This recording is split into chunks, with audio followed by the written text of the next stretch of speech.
নমস্কার। আজ একটা বিশেষ তিথি, যে তিথিতে মা রতন্তী কালীর পূজা, চারিদিকে উৎসব হচ্ছে। আমি এখন তারামায়ের মন্দিরে বসে আছি আমার বাড়িতে।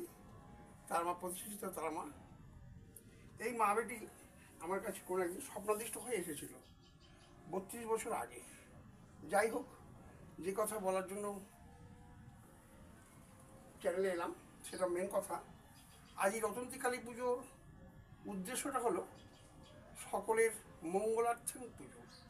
এই তিথিতে মা বগলা এবং ছিন্নমস্তার আবির্ভাব হয়েছিল। আজকে এই তিথিটা পড়বে সন্ধ্যে 7:37 পর।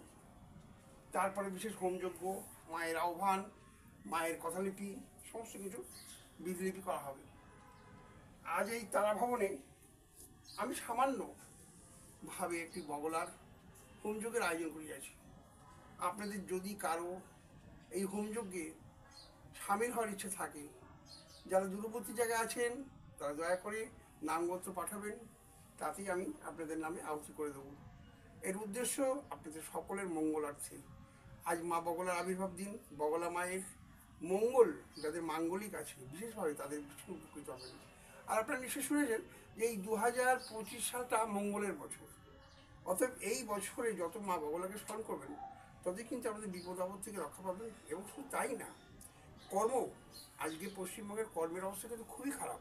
সেই কর্মের জায়গাটা কিছুটা লাঘব হবেই হবে মা বগলার কৃপায়। আর এটা তো জানেন যে ভারতবর্ষ আমাদের হলো ধর্মীয় স্থান।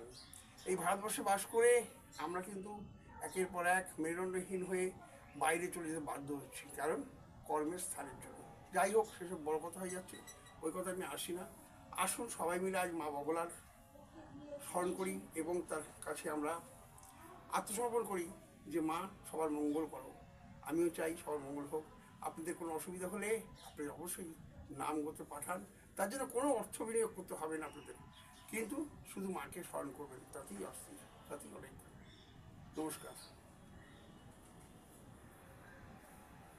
দাও কেন বলছি, দেখো।